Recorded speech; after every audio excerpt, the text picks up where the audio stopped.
We're not quite at the close, but we're heading in that direction. Just a few more things to do before we all depart or before we all go and network.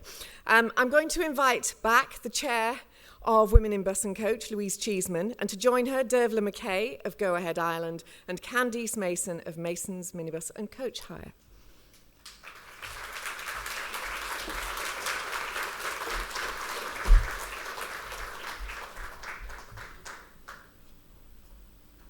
Did you see what I meant about, it was going to be a bit tricky getting someone in from Dubai. So that was the bit that was worrying us. So it's over now, so we're all fine. Where's Candice? Oh, yeah. Okay, so it's just been a series of announcements today as well, peppered in between all the great speakers. And this is another one. Women in Bus and Coach has grown phenomenally since we had our soft launch on a very hot June evening back last year, where we were more worried about people passing out than anything else. Since then, it has grown and grown so fast, which is a lovely problem to have. So we're now looking to ensure that this isn't perceived as being just a London-based group. It was never intended to be a London-based initiative. We want it to be throughout the UK, and in my utopia world, global. We're going to take over the world. That's just my idea. But this afternoon, ourselves, we wanted to let you all know that in the north, as you can tell, I'm from the north, we are going to be launching a Women in Bus and Coach Northern Regional Group. We want everybody to be able to be part of this great initiative and to be able to come along to events like this. There's a lot of people out there that don't have the opportunity to travel to London to attend events, so we're going to take it to them. So my announcement is that we are in the process of launching Women in Bus and Coach Northern Group. That will be the footprint of Transport for the North. So if you are in any of that area, that footprint, please let me know if you're interested in being a part of it. We need you on board. We need to keep this momentum going. What you've experienced today, I want so many more people to be able to experience it too. So if you are interested in helping us to launch the Northern region, please drop me a note, or if you know me on LinkedIn, link into me. We'd love to have you on board. The more people, the better. People with multiple skills, if you're in law, accountancy, whatever, bus driver, back office, whatever it may be, we'd really love to have you on board and to grow this initiative more and more. So thank you.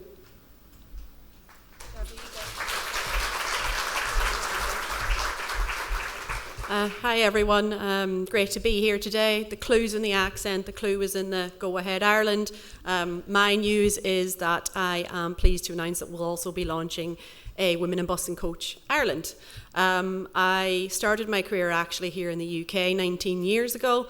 It's flown by. I was very fortunate to work with some amazing leaders, both male and female, and I think that I have been so fortunate, but that I know that not everybody has had my journey, as they shouldn't, but that they also weren't that lucky. And I think I was kind of blinded to it, to be honest, because I spent 12 years in the UK. My whole real career had been in the UK because I was a graduate trainee, class of 2005. And I suppose I didn't know about being an adult in Ireland, if I'm perfectly honest, and I moved back in 2018 with what was my 2 young boys then, now 3.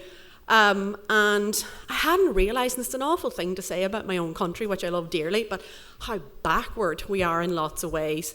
We don't have pension auto-enrolment, apparently coming this year. We only have had gender pay gap reporting for the last 3 years now. Within my own business in Ireland, I'm very fortunate that 60% of my senior leadership team are women, 50% of my managers are women. Yay, excellent. I can't take credit, I've only been there just shy of a year, but my team have done an amazing job at promoting women, developing women, and shining a light on women and what they bring to the industry. But where we are struggling personally is we don't have a single female mechanic. Not great. and we only have 6% of our drivers that are female. So when we get them in, we look after them really well. And all of the talk earlier, and I loved the engineering group. I know you're split across here. That was probably my favourite session. And not just because I was sat behind that pillar the whole time and I could not see any of the rest of the sessions, but I loved it. But particularly what the four wonderful ladies were saying about advertising, and that's definitely something that I am taking away, because clearly we're not doing an amazing job at it. But I suppose what keeps me going isn't just the day job and the people, and that's why I've stayed here 19 years, is actually what I can do to give back. And I think that by starting Women in Bus and Coach Ireland will help elevate women in bus and coach within the entire industry in Ireland. And as I said, we do need that extra bit of help and support in bringing that to the fore in Ireland. So probably apart from, and I cannot remember her name, that lovely lady engineering belonging to Right Bus, apart from her, there's probably not too many people that I can encourage. Maybe some of our suppliers that go UK and Ireland, but not too many that I can encourage to the Ireland cohort. But if you are ever in the area and we happen to have an event on and you've seen it advertised, just because you might be UK based, by all means pop along once we get up and running. Thank you very much. Hi everyone, I'm Candice, and I am super pleased to announce that we are launching a subgroup specifically focused on coach within Women in Bus and Coach, and I think we're off to a flying start, having won the Allyship Award and also the Women of the Year Award. So I've got two really great advocates within the coach industry.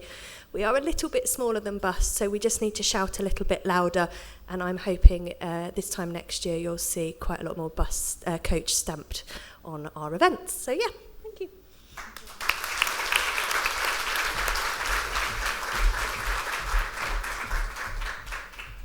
And so to our final keynote of the day, I am going to welcome up the Chief Operating Officer of Transport for London back to the stage. Would you please give a round of applause for Claire Mann?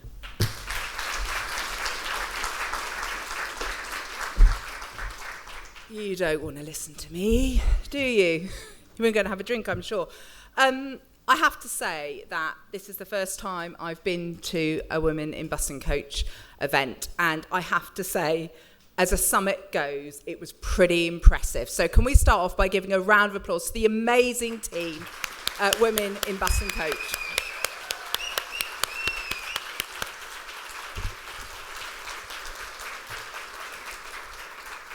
Seamless, slick. We've had Dubai in the room. It's been absolutely phenomenal. So thank you so much for inviting me. I wanted to just say a few bits about my background and then really just reflect on what I've seen today. I'm not going to have a slick presentation. I haven't got any balls to throw around. I'm afraid it might not be that interactive.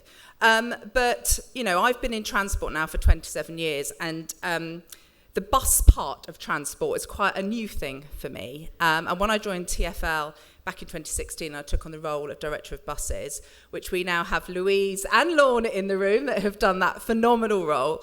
I realised that although I started out in the rail industry, my heart is in the bus industry. And I do say this regularly, and people will know I've said this before in front of my railway colleagues.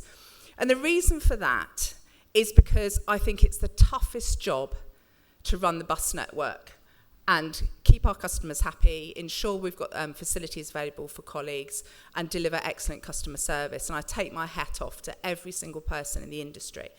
Now, I started out, as I say, 27 years ago, and I ended up driving trains, which I didn't expect to do. And I remember my father saying down in Dorset, I didn't know you wanted to be a train driver when you grew up, Claire, and nor did I.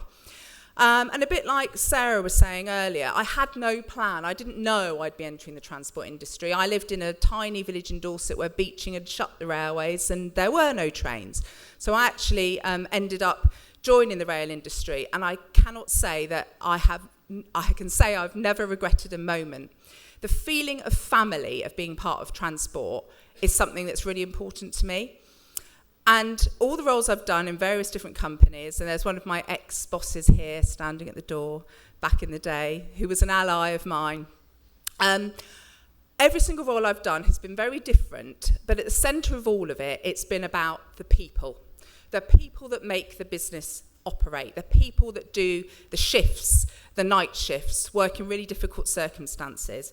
And what I've heard today in this room, in a safe space, are people talking about the fact that we're all on the same page here, but it's a challenge to ensure we do the right thing for our people in the industry at all times. And I've got a daughter who's 16 years old. She's fed up to the back teeth hearing about trains and buses because my husband works in the rail industry as well, and said to me, I'm never working in transport. But I tell you what, when I took her on a double-decker bus for the first time at West Croydon, she was fascinated. When I took her in the front of a train one day, not moving, I have to hasten to add, she was fascinated. And when she did her work experience at Transport for London this year, she was fascinated by the breadth of opportunities and roles in the industry. And we need to bring people in and attract them to the fact that there's such a wide opportunity within transport, and also it's a family affair. And I'm really proud to be Chief Operating Officer at TfL. I've been back now 6 months. It's really hard. Whilst I've been sitting here today, we've had at least 3 nasty incidents on our bus and our rail network that you've got to respond to. But our people out there on the front line are doing that for us every single day. And we need to make sure that they get everything they need to do that and feel supported and included. So everyone in this room are leaders in this space, and that's why it's been a fantastically uplifting day for me, because we're all on the same page, I think. And the more people we can get to join this movement, we'll have the tipping point where this isn't a thing we need to announce as a summit about women in bus and coach. It's just the way it is. We're inclusive. We make life easy for people. Did you know it was National Work-Life Week this week? Did you know that? This is all about work-life balance. Well, guess what? Flexible working is a thing, and you can do well in your careers and have flexible working. And we need to make sure that we're doing all we can. We've heard lots today about policies and ways we can recruit people in, but when they arrive in our industry, they need to feel like it's easy to just get on, have children, have lives, be carers, have needs, and we need to make that typical and not just a week in a year. So we need to show leadership in this space. And anyone that knows me, once again, I look at my ex-boss over there, will know that I'm the sort of person that makes the odd mistake and gets hot and flustered, which I am now, actually, because even though it's cool out there, those lights shining on me are making me very hot at this present time. And when I first met my bus team, Kerry can vouch for this, and Tom, we had to do a session at TfL in the ground floor, and it was about a transformation programme. And I'd not been in the job very long. And I left home in Hampton. I got the train to Waterloo with my husband, who sat opposite me, looking at me. Well, sort of not really looking at me. Obviously, I found out later. Walked up to our offices from Waterloo, about a 10-minute walk. Walked into this ground floor room. We all sat in a line at the front. I was there at the front as a director of buses, and there was my boss in front talking at everyone. And I had a blue dress on. And I looked down and I thought, why have I got a brown shoe on? So then I crossed my leg the other way and I had a blue shoe on, the other foot. And the obvious mistake was they're both the same height. One had a thick heel, one had a thin heel. One was made of suede, one was made of leather. Barring that, they were perfectly fine and matching. And I sat there, tucking my feet under my seat, and I thought, I'm here to lead a team, and I can't even put a pair of matching shoes on. So we then had to go and sit in a circle, which wasn't helpful, and discuss what was going to happen next. And we sat down, and I looked at everyone in the circle, and I said, let's all look at my feet before we start, please. Because as you can see, I've got odd shoes on. And rather than running off to M&S at Waterloo to fix this problem, I'm just going to live with it. Is that okay? And they went, of course it is. And of course, that's just one example of being authentic and just being yourself. And I think often people worry about not doing the right thing and being made ridicule of. And I just feel that we're all going to have bad days, we're all going to make mistakes, and we just need to roll with it. It's about kindness, it's about support. So if I just reflect on today, I just wondered if anyone could say if there's anything you learnt today that you didn't know before you came in the room and you'd be prepared to share it, please. Don't go quiet on me. You can see I'm hot up here. I need some help. Anyone? Yes?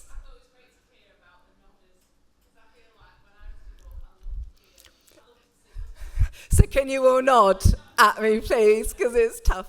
Yes, agree. I mean, that was a fantastic session. It really was. Any other thoughts on anything shocking that you didn't understand or know before today?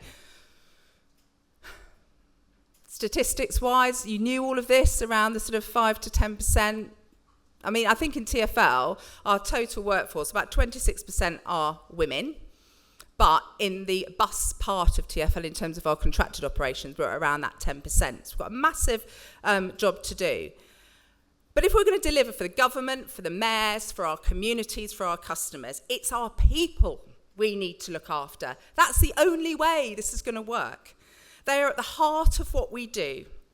We need an inclusive culture, and that isn't just about attracting women in and then making it really difficult for them to live their lives. It's about making sure they feel supported. There's flexibility, there's opportunity, there's growth, there's development, there's the facilities available. We've heard loads of great things today that you are doing across the industry to make things better. But it needs to be a safe space. I feel this is a safe space as I stand here sweating, telling you about my dodgy shoes. It needs to be a safe space where people can raise concerns and know that when they do, they are supported. And I feel like this is a safe space, and we have some true inspirational leaders that have spoken here today. I have been bowled over by the presentations.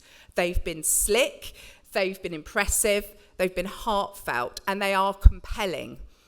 And I challenge anyone to say that you haven't learned something you can't take back to your business area and say, I'm going to do more of that after today.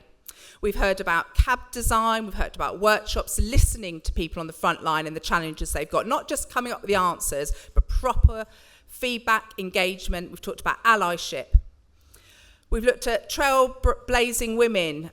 We've talked about the blue plaque, which is brilliant. So obviously we had Mary Curry here this morning. Jill Viner's plaque is going up at Kingston bus station. Lorna, it needs to open by the 31st of October, please.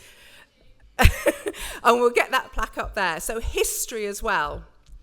The apprentices, the challenges that have been faced, and that there's still barriers today. They shouldn't be, but they are. But we all understand what needs to happen. There are role models in this room. It isn't for Lorna and John and Louise and Kerry and Tom and Stephen and all the people in Women Bus and Coach to be the ones that do all of this. It's for all of us. And I know everyone here is really supportive of doing it. And I can see who has already signed up to be corporate members. I spoke to somebody earlier who's going to sign up soon, I know. And it's really important that we come out of here and we continue to do what we can to support. Let's make this normal, not an add-on to the day job. We heard earlier about the extra work everyone is doing in this team. They've got day jobs and leading on this. It's fantastic, but it shouldn't be that way. This should just be what we're all doing. But thank you for starting a motion, which is absolutely phenomenal. So it's all about doing the right thing. You've got great opportunities to link with people in the room today. I've learned a lot, and I feel really privileged to be part of the industry, to have had a little bit of a moment in bus, and to know that that's where my heart still sits. And I'm going to go on a bus simulator, hopefully in Birmingham soon. So thank you, everyone, for being here today. And please continue to support this amazing group. And Louise, Cheeseman, you can drop the mic when you finish. Where are you? Hiding at the back. Phenomenal. Thank you so much. I'm going to hand over to you now, Louise.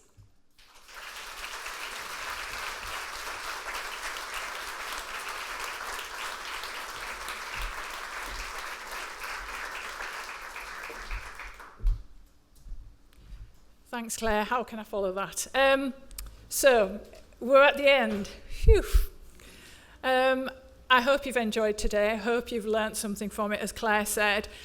Just a couple of thoughts from me. I think the fact that Andy Burnham, Mayor of Manchester, or Greater Manchester, was willing to come and speak, and we had the Minister for Buses here too, is so important, because it almost validates what we're all trying to achieve. And I know for a fact that they're going to go away truly impressed by the passion and the energy and the enthusiasm that us all being in the room today has given.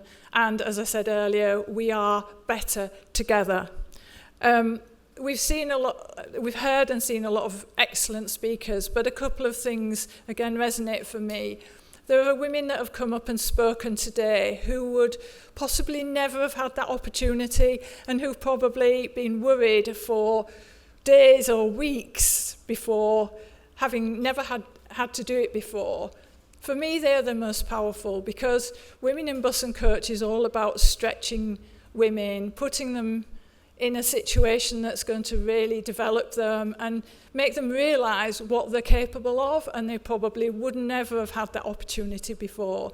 So it is, yes, it's about getting more bus drivers and more coach drivers and more community transport drivers, but it's equally as about getting more MDs, getting more Claires, getting more Lornas, getting more, well, me retired, supposedly. So it's about us all being a part of this industry. So, you know, for those people who've been sat worrying for days on end knowing they were going to speak today, thank you, because I know what that feels like. I've been in that situation, my first ever speech, and I still get nervous today speaking. I was staring at the ceiling at 3 o'clock this morning, worrying about today. So thank you, and I know how difficult it can be. We still have got huge amounts of work to do, and the next year is going to be equally as busy as the first year. Please, please take away the annual reports that you should find on the table in front of you. Please share them with people, share them with, if you've got younger daughters, please share the report with them, let them see what the art of the possible is. You know, let them see the website, womeninbusandcoach.com. Hopefully, you know, they'll read it and you can all follow what's going on and some of the initiatives going forward. The next 12 months is busy. We've told you a lot of the exciting things that are going to be going on, and there are other things in the background which we didn't want to announce today because they're not finalised yet. And just finally, before you all go, I'd just like to say a massive thank you to all the people involved in today, but not just today, throughout since we launched on that very hot June evening at one of the TfL offices. We all do this voluntarily, and I'm supposed to be retired, but I'll call myself semi-retired. I'm retired, so I've got a bit more time, but all the people in the background have all got hugely busy day jobs. They're under enormous amounts of pressure, and I always feel incredibly guilty when I ask them if we can do something more, and you know, I'm incredibly ambitious about this project. So massive thank you to everybody that's been a part of today. If you are interested in being a part of it, we have a good laugh. We do lots of daft things as well, so you know, please bring your name forward if you are interested in being a part of this. But you know, please go home safely. Go home and tell everybody what you've seen today. If you've enjoyed it, if you haven't, keep quiet. So thank you, and travel home safely.